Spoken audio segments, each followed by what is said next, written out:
Hello everyone and welcome back to Miss Whale's Tales. I'm your storyteller, Miss Whale, and today we'll be reading Chapter 6 from Alice's Adventures in Wonderland. I don't know about you, but I've been waiting for the chapter where the Cheshire Cat arrives, and it's finally here. So, I'll begin. Chapter 6, Pig and Pepper. For a minute or two she stood looking at the house and wondering what to do next, when suddenly a footman in livery came running out of the wood. She considered him to be a footman because he was in livery. Otherwise, judging by his face only, she would have called him a fish, and rapped loudly at the door with his knuckles. It was opened by another footman in livery, with a round face and large eyes like a frog, and both footmen, Alice noticed, had powdered hair that curled all over their heads. She felt very curious to know what it was all about, and crept a little forward out of the woods to listen. The fish footman began by producing from under his arm a great letter, nearly as large as himself, and this he handed over to the other, saying in a solemn tone, "For the Duchess, an invitation from the Queen to play croquet." The frog footman repeated, in the same solemn tone, only changing the order of the words a little, "From the Queen, an invitation for the Duchess to play croquet." Then they both bowed low, and their curls got entangled together. Alice laughed so much at this that she had to run back into the wood for fearing of their hearing her, and when she next peeped out, the fish footman was gone, and the other was sitting on the ground near the door, staring stupidly up at the sky. Alice went timidly up to the door and knocked. "There's no sort of use in knocking," said the footman, "and that for two reasons. First, because I'm on the same side of the door as you are. Secondly, because they're making such a noise inside, no one could possibly hear you." And certainly there was a most extraordinary noise going on within, a constant howling and sneezing, and every now and then a great crash, as if a dish or kettle had been broken into pieces. "Please then," said Alice, "how am I to get in?" "There might be some sense in your knocking," the footman went on without attending to her, "if we had the door between us. For instance, if you were inside, you could knock, and I could let you out, you know." He was looking up into the sky all the time he was speaking, and this Alice thought decidedly uncivil. "But perhaps he can't help it," she said to herself. "His eyes are so very nearly at the top of his head. At any rate, he might answer questions." "How am I to get in?" she repeated aloud. "I shall sit here," the footman remarked, "till tomorrow."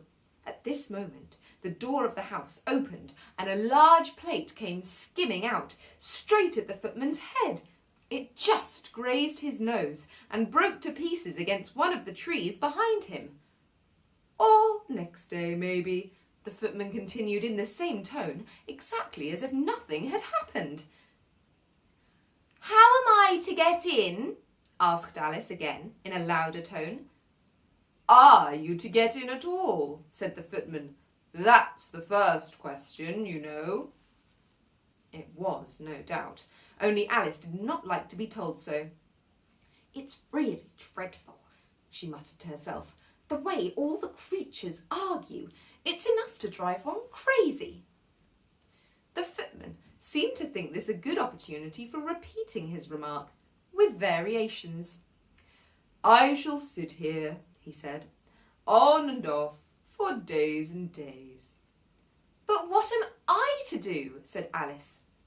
"Anything you like," said the footman, and began whistling. "Oh, there's no use in talking to him," said Alice desperately. "He's perfectly idiotic." And she opened the door and went in. The door led right into a large kitchen, which was full of smoke from one end to the other. The Duchess was sitting on a three-legged stool in the middle, nursing a baby. The cook was leaning over the fire, stirring a large cauldron which seemed to be full of soup. "There's certainly too much pepper in that soup," Alice said to herself, as well as she could for sneezing. There was certainly too much of it in the air. Even the Duchess sneezed occasionally, and as for the baby, it was sneezing and howling alternately without a moment's pause. The only things in the kitchen that did not sneeze were the cook and a large cat which was sitting on the hearth and grinning from ear to ear. "Please would you tell me," said Alice, a little timidly, for she was not quite sure whether it was good manners for her to speak first, "why your cat grins like that?" "It's a Cheshire Cat," said the Duchess, "and that's why." "Pig!" She said the last word with such sudden violence that Alice quite jumped, but she saw in another moment that it was addressed to the baby and not to her, so she took courage and went on again. "I didn't know that Cheshire Cats always grinned. In fact, I didn't know that cats could grin." "They all can," said the Duchess, "and most of them do." "I don't know of any that do," Alice said very politely, feeling quite pleased to have got into a conversation. "You don't know much," said the Duchess, "and that's a fact." Alice did not at all like the tone of this remark, and thought it would be as well to introduce some other subject of conversation. While she was trying to fix on one, the cook took the cauldron of soup off the fire and at once set to work throwing everything within her reach at the Duchess and the baby. The fire irons came first, then followed a shower of saucepans, plates and dishes. The Duchess took no notice of them even when they hit her, and the baby was howling so much already that it was quite impossible to say whether the blows hurt it or not. "Oh, please mind what you're doing," cried Alice, jumping up and down in an agony of terror. "Oh, there goes his precious nose," as an unusually large saucepan flew close by it and very nearly carried it off. "If everybody minded their own business," the Duchess said in a hoarse growl, "the world would go around a great deal faster than it does." "Which would not be an advantage," said Alice, who felt very glad to get an opportunity of showing off a little of her knowledge. "Just think of what work it would make with the day and the night. You see, the earth takes 24 hours to turn round on its axis." "Talking of axes," said the Duchess, "chop off her head." Alice rather anxiously glanced at the cook to see if she meant to take the hint, but the cook was busily stirring the soup and seemed not to be listening, so she went on again. 24 hours, I think, or is it 12? "Oh, don't bother me," said the Duchess. "I could never abide figures." And with that, she began nursing her child again, singing a sort of lullaby to it as she did so, and giving it a violent shake at the end of every line. "Speak roughly to your little boy, and beat him when he sneezes. He only does it to annoy, because he knows it teases." Chorus, in which the cook and the baby joined. "Wow! Wow! Wow!" While the Duchess sang the second verse of the song, she kept tossing the baby violently up and down, and the poor little thing howled so that Alice could hardly hear the words. "I speak severely to my boy, I beat him when he sneezes, for he can thoroughly enjoy the pepper when he pleases. Wow! Wow! Wow!" "Here, you may nurse it a bit if you like," the Duchess said to Alice, flinging the baby at her as she spoke. I must go and get ready to play croquet with the Queen. And she hurried out of the room. The cook threw a frying pan after her as she went out, but it just missed her. Alice caught the baby with some difficulty, as it was a queer-shaped little creature, and held out its arms and legs in all directions, just like a starfish, Alice thought. The poor little thing was snorting like a steam engine when she caught it, and kept doubling itself up and straightening itself out again, so that altogether, for the first minute or two, it was as much as she could do to hold it. As soon as she had made out the proper way of nursing it, which was to twist it up into a sort of knot and keep tight hold of its right ear and left foot so as to prevent its undoing itself, she carried it out into the open air. If I don't take this child away with me, thought Alice, they're sure to kill it in a day or two. Wouldn't it be murder to leave it behind? She said the last words out loud, and the little thing grunted in reply. It had left off sneezing by this time. Don't grunt, said Alice.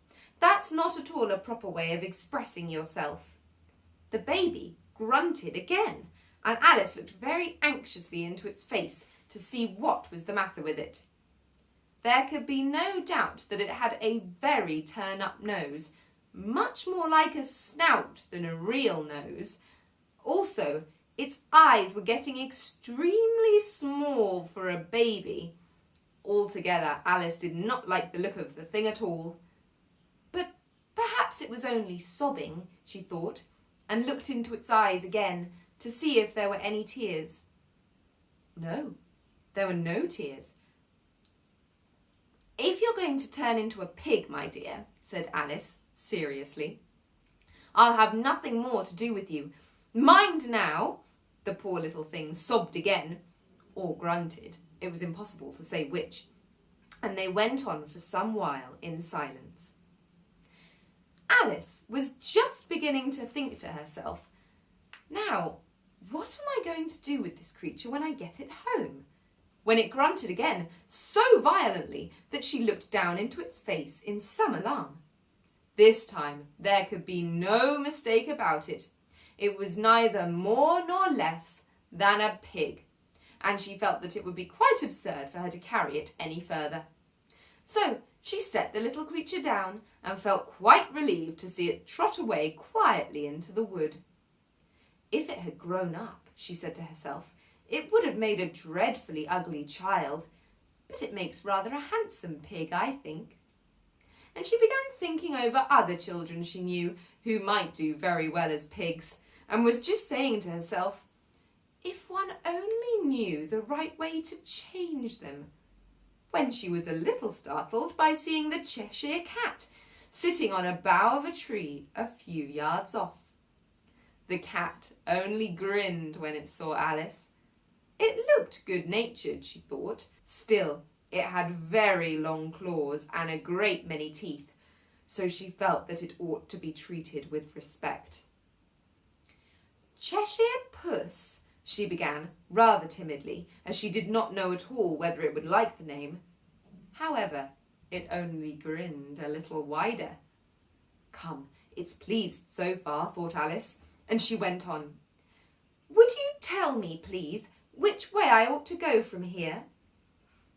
That depends a good deal on where you want to get to, said the cat. I don't much care where, said Alice.